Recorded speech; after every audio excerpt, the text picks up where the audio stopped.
Vous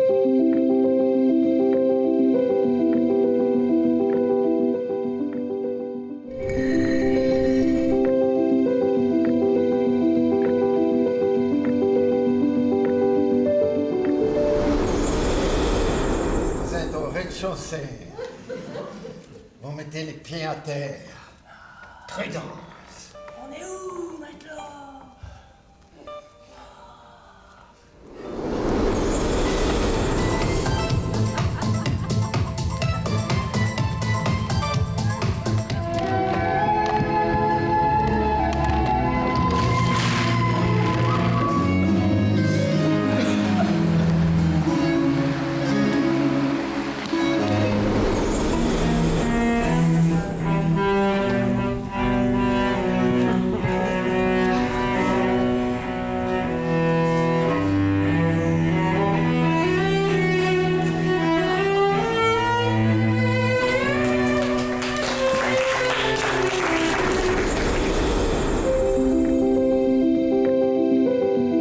Le prix Maeterlinck du meilleur spectacle de cirque est attribué à Reclaim.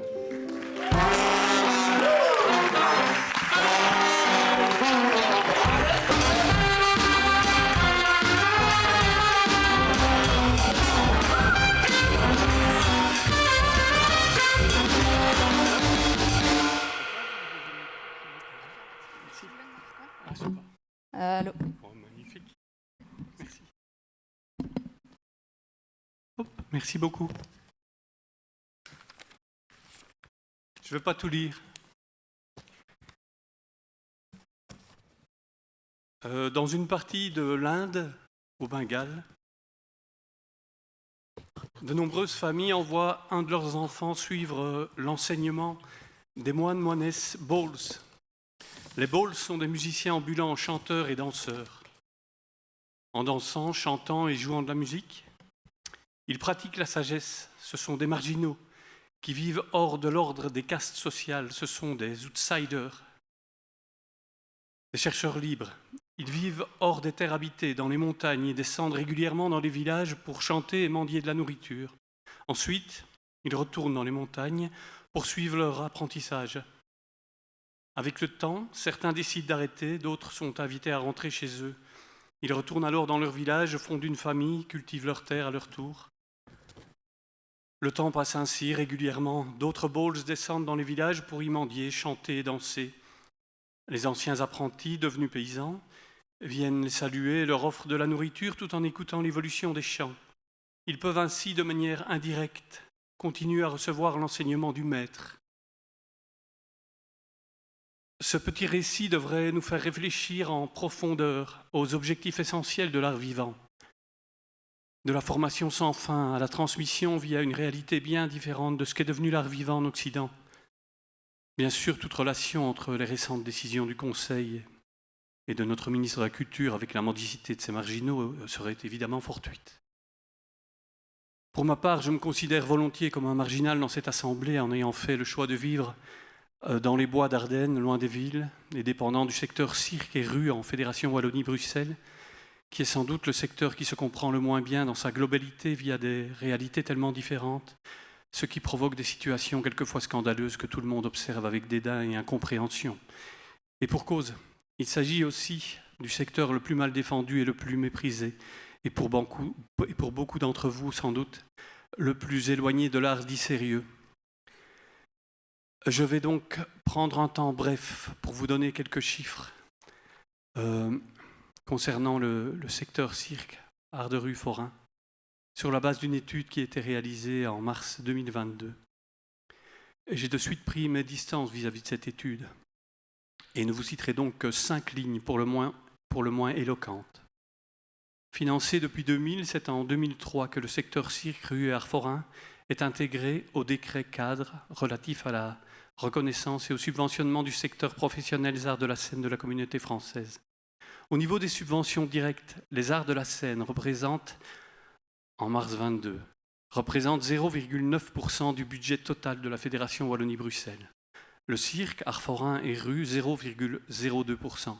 0,02%. La subvention moyenne accordée à un opérateur ou à un projet en art forain, cirque et rue est d'environ 25 310 €, soit entre 4 et 6 fois moins que dans les autres domaines. Je dirige une compagnie, et je ne suis pas le seul. Avec 12 personnes, le prix de vente du spectacle avoisine les 7 000 €. Et on vient de sacrifier réellement les compagnies de cirque. Je parle des compagnies, je ne dis pas qu'on est meilleur que la rue, etc. Pas du tout, je ne compare pas. Je ne parle pas de qualité, je parle juste de chiffres. C'est un secteur qu'on ne peut comparer, on devrait être séparés depuis très longtemps. La rue et le cirque sont des réalités différentes. Et je ne critique pas, je donne juste des infos. Il est temps de séparer ces deux secteurs. Il est temps qu'on puisse parler, encore une fois, en termes très concrets de chiffres, de réalité. La qualité, elle est là, comme partout. Je n'ai aucun doute là-dessus. Je voulais vraiment que ça soit dit. C'est important. Avant de donner, merci. Avant de donner la parole à... Merci. Avant de donner la parole à Eugène, j'aimerais bien terminer par deux choses. J'aimerais bien solliciter un rendez-vous avec Madame la Ministre qui ne m'a pas encore accueilli jusqu'ici et je ne lui reproche pas. Chacun a tellement de choses à faire. Je suis très sérieux en disant ça. Mais voilà, j'aimerais bien avoir ce petit rendez-vous. On peut venir ensemble. On y va ? Ok.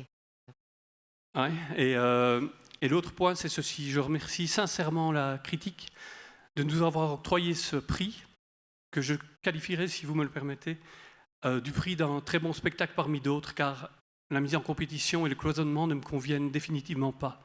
Et je pense que ça ne convient pas à l'art vivant, ni à qui que ce soit de vivant d'ailleurs. Merci. Et avant que Eugène ne parle, juste bien sûr remercier toute cette équipe fantastique, tant artistique que technique, administrative du Théâtre d'un jour. Blandine, Chloé, Claire. Ouh, je vais chialer. Il va mieux parler que moi. Ouais. Je souhaite dédier ce prix à Miguel Leclerc qui, je l'espère, poursuit son beau voyage, ainsi qu'un autre ami qui nous a quittés durant le Covid et dont personne n'a parlé. C'est normal, c'était un artiste de rue, un marginal. Certains l'ont croisé dans les festivals de rue ou à Avignon dans les années 2000. On l'appelait le caresseur public. Il portait un habit noir qui recouvrait son corps, 2 gants rouges et un masque larvaire. Il s'asseyait sur un petit tabouret de bois et plaçait une ardoise sur le sol où il y avait écrit à la craie « le caresseur public ». Il regardait le sol durant 4 heures non-stop et, premier miracle, le public ne bougeait pas, attendait. De temps à autre, il relevait le visage, regardait une ou un spectateur. Et je vous donne ma parole que son regard vous brûlait, vous transperçait. Alors, il se levait et venait enlacer cette personne ensorcelée. Et les 400 spectateurs rassemblés pleuraient. J'ai voulu savoir qui il était, car je comparais la qualité de son travail à du no japonais. On s'est finalement rencontrés sur un festival, et on a ensuite bossé ensemble durant plusieurs années. C'était, avant tout, une très belle personne, et un artiste unique, essentiel. Mais il ne parvenait pas à partager sa recherche, trop personnelle sans doute. Il m'a dit ceci un jour. Si je n'avais pas créé le caresseur public, j'aurais sans doute tué des gens. Il s'appelait Michel Sarunac et dirigeait le Théâtre Rouge près de Tours, en France. Vers la seconde fin du confinement, il est parti dans la forêt et s'est donné la mort. Il n'aura finalement fait de mal qu'à lui-même. Merci.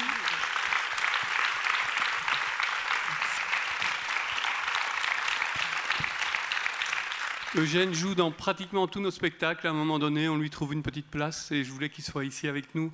Donc je remercie toute l'équipe. Je suis désolé pour mon craquage lamentable. Je voulais remercier ici aussi tous les coproducteurs et tous ceux qui ont participé de près ou de loin à cette belle aventure. Merci, à très Eugène. vite.